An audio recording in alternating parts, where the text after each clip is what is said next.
More than a decade after the first human invasion, Jake Sully leads the Omaticaya in peace, raising a family with Neytiri.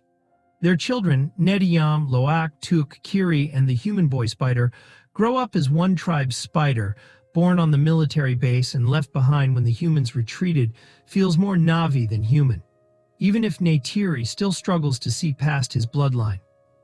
One quiet evening, the sky burns with incoming ships. The humans are returning, destroying everything in their path. A year later, aboard a massive orbiting vessel, the RDA awakens new Avatar soldiers, including a reborn Colonel Quaritch, armed with the memories of the man Jake once killed. His mission is simple: revenge. On Pandora, Jake leads a guerrilla resistance, striking human supply routes with Na'vi warriors on Banshee's Loak, eager to prove himself, disobeys orders during a raid, and nearly gets himself and Nediyam killed, forcing Jake to pull them from the wreckage back home. He scolds his sons, fear tightening every word. The kids later visit Max's small science outpost, where Grace's avatar still rests. Kiri feels drawn to her mother's old videologs, while Spider wrestles with the truth of his own origins. Meanwhile, Quaritch's Avatar squad lands on the newly fortified human base. With faster tech and stronger footholds, humanity is returning to Pandora far quicker than before. As Quaritch explores the forest and finds the remnants of his former body, he's forced to confront the ghost of who he used to be.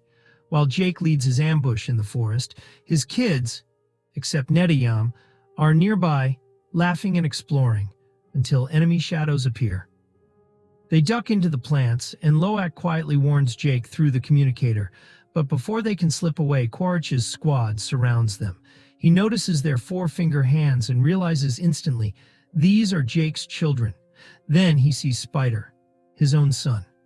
With the soldiers waiting for pickup, Jake and Neytiri use the darkness to strike. Neytiri's sharp call lets the kids know she's there. Arrows fly from the shadows, and the children bite and break free. Quaritch taunts Neytiri, recognizing her handiwork, but Nediyam jumps in just in time to protect his mother. A gunship swoops down, forcing Neytiri to gather her kids and retreat, never noticing Spider is missing. Quaritch escapes with the boy. At the RDA base, Spider is strapped into an interrogation rig, refusing to speak. Quaritch tries a gentler tactic, claiming he isn't the same man who died, only a copy who wants a chance to know his son. Against his better judgment, Spider begins to soften. Back home, Jake tells Neytiri the truth. If Quaritch wants them, their presence endangers the entire clan. She hates the idea, but Jake insists leaving is the only way to protect their people. After naming a successor, the Omaticaya hold the ritual of leadership, and Jake's family heads for the reefs of the Metkayina. At the coast, Chief Tonawari and Ronal greet them cautiously. Jake's mixed-blood children and the threat of war make them uneasy, but tradition demands they offer shelter. Their daughter Rhea welcomes the newcomers. Their son Aonung wants nothing to do with them. Life in the reef is different. The Sully kids struggle to ride the Elu and to breathe underwater for long stretches, but they keep trying. And Kiri, she doesn't just adapt, she belongs. The ocean seems to recognize her, its creatures moving toward her, as if she's one of their own. Meanwhile, Quaritch's squad begins taking Spider along on their missions, using him as their guide through Pandora's wild spider guides. Quaritch's team deep into the wild, even to a nest of Ikran. The fierce flyers only the worthy can tame. Quaritch challenges one anyway, wrestling it off a cliff. The squad assumes he's dead, until he rises from the clouds, riding the tamed beast like a man reborn. Back at the reef, Kiri's bond with the ocean only grows, attracting teasing from Aonung. And his friend's Loak jumps to defend her. Nediyam tries to calm things down, but Loak's temper sparks a fight that Jake later shuts down. They're guests here, Jake reminds them. One wrong move and they lose their home. Kiri breaks down afterward, ashamed of how different she is. Her body, her connection, everything. Loak apologizes to Aonung as ordered, and the boy pretends to make peace, leading Loak to a remote spot to teach him. It's a setup. Ionung and his friends abandon him there. Alone, Loak is ambushed by a massive sea predator. He hides under coral until he runs out of air and surfaces, only for the creature to lunge at him. Then, a giant tulkun bursts from the deep, slamming the predator aside just as Loak blacks out. He wakes on the tulkun's back. The creature saved him. Loak removes a harpoon lodged in its fin, and in return the tulkun, Payakan, guides him home before disappearing. Loak takes the blame for everything, earning another harsh scolding from Jake. Aonung, stunned, asks why he lied. Loak simply says he knows how it feels to fail your father. The next day, Loak tells the clan he met Payakan. They recoil. Payakan is in exile, an accused killer. No one listens when Loak insists there's more to the story. Loak later visits Payakan to ask the truth, but the tulkun refuses. As they swim together, Rhea brings Kiri to the Metkayina's Tree of Souls. Kiri connects. Anne meets Grace, but before Grace can reveal why she's different, Kiri convulses in a violent seizure.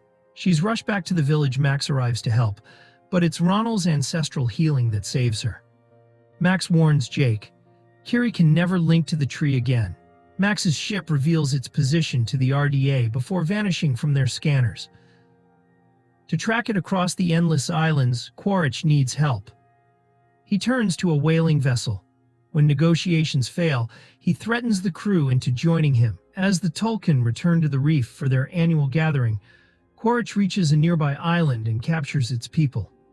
Spider watches in horror as his father's brutality surfaces, stopping him moments before he kills innocent villagers. Still, Quaritch burns their homes. Word reaches Tonawari. Quaritch is hunting again. Neytiri wants to strike fast, but Jake insists on a plan. They can't risk another loss. Meanwhile, Loak returns to Payakan. This time, Payakan lets him inside. Literally. Loak swims into the tulkun's mouth and bonds with him, unlocking the truth. Payakan once fought to defend his mother from human whalers. Though he acted out of love, his peaceful pod banished him for breaking their sacred law of nonviolence. Payakan wasn't a killer. He was punished for having a warrior's heart. When the kids return, Tonawari and Ronal unleash their anger. Interfering with the tulkun is the deepest insult to their culture. Only Rhea stands by Loak, quietly proud of his courage. Meanwhile, Quaritch realizes brute force won't make the islanders talk. So he turns to the whalers, helping them hunt tulkuns, knowing the slaughter of these sacred beings will drag Jake out of hiding. Spider watches in horror as the crew tracks the gentle giants by sound, kills them with heavy harpoons, and cuts into their skulls for a vial of anti-aging serum, throwing the rest of the bodies away like trash. When the villagers discover the carcasses, they blame Jake's family. Jake shows them the tracker embedded in a fin and warns it's a trap. They must stay put and send the tulkuns away. But no one will warn Payakan, the outcast, so Loak goes alone, ignoring Neteyam's pleas. Neteyam, Aonung, Rhea, and the others follow and find Loak struggling to rip a tracker off Payakan's fin. They join in, but the signal has already gone out. The whalers are on their way. The kids alert Jake through their communicators. Jake sounds the alarm, and the Metkayina mount up, racing toward the danger. The kids remove the tracker and drag it away to protect Payakan, but that's exactly what Quaritch wanted. His men dive after them. A frantic underwater chase begins. The children surface for air, and that's when the humans catch up. Loak, Tuk, and Rhea are captured in a net.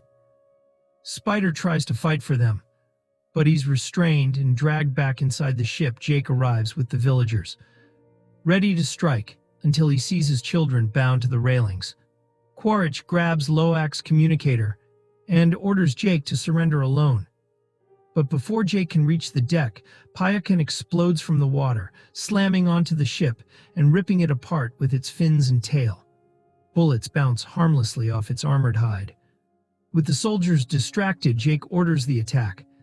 The whalers fire harpoons, driving Payakan back underwater, and the battle erupts across sea and sky. The Na'vi move faster, diving beneath the waves and rising through the smoke. Kiri calls on the ocean itself, sending living tendrils of sea plants to entangle submarines. Inside the burning mothership, Spider uses the chaos to spread the flames with ventilation fans. And then he destroys the ship's control panel, turning the vessel against its own crew. The burning ship groans to a halt as water floods its decks. Jake and Quaritch clash in the chaos, exchanging gunfire until Jake's ammo runs dry. He sends his Ikron at Quaritch, knocking them both into the sea. Out on the waves, the whalers fire a harpoon into Payakon, but the Tulkun rises again, using the steel line itself to rip their boat apart. On the main ship, Nediam finally reaches the deck and frees his siblings. The girls dive to safety, but Loak refuses to leave without Spider, forcing Neteyam to stay and help. Suddenly, a soldier grabs Kiri, dragging her back to the ship. Tuk forces Rhea to return with her to rescue Kiri, but Quaritch intercepts them, shoving Rhea overboard and capturing Tuk too. With the ship sinking and soldiers evacuating, Loak and Neteyam slip through the shadows, ambushing guards. Spider joins in, and the boys fight side by side until reinforcements arrive. Neteyam covers their escape, firing back as Loak, Spider, and Rhea flee on her Ilu. When Neteyam finally leaps into the water, they see the wound in his chest. They rush him to a small island. But Neteyam dies in Jake and Neytiri's arms. Then Quaritch calls. He has Jake's daughters. Jake sends Neytiri ahead as backup and boards the sinking ship with Spider guiding him through hidden paths. They plant a grenade, and as the explosion throws the crew into chaos, Jake and Neytiri strike from the shadows. Neytiri, driven by grief so fierce even Spider recoils from her. Jake frees Tuk, but Kiri is gone. Quaritch emerges with her, forcing Jake to surrender. Spider begs for her life. Neytiri storms in, seizing Spider as a hostage. When Quaritch swears he doesn't care, she cuts him, proving she does. Quaritch, shaken, releases Kiri to save his son. Neytiri rushes the children out, but Jake stays behind. If Quaritch lives, the hunt never ends. Their brutal hand-to-hand fight continues as the ship rolls and sinks, trapping Jake, Quaritch, Neytiri, and Tuk inside its twisting corridors. Outside, Kiri and Spider stay clear of the wreck. Loak arrives, and the three split up to search. Kiri reaches out to the ocean itself. Sea creatures answer her call, guiding her through the flooded passages, straight to Neytiri and Tuk, and leading them safely out of the drowning metal maze. Jake finally traps Quaritch in a deadly hold and lets his body sink into the dark water. Exhausted and out of air, he begins to fade, until Loak finds him and leads him to a pocket of air, reminding him of Rhea's breathing lessons. Elsewhere, Spider discovers Quaritch still alive. After wrestling with the choice, he can't abandon him and drags his father to the surface. Payakon returns, just in time to save Jake and Loak, and for the first time, Jake tells his son how proud he is. As the family reunites, Spider slips away, leaving Quaritch on a lonely island. When the colonel wakes and begs him to come, Spider refuses and dives back into the water, choosing the family that raised him. Later, the Sullys honor Neteyam with a traditional Sea Clan burial. When the ritual ends and he becomes one with Awa, Jake and Neytiri connect to the Tree of Souls, visiting their son's spirit one final time.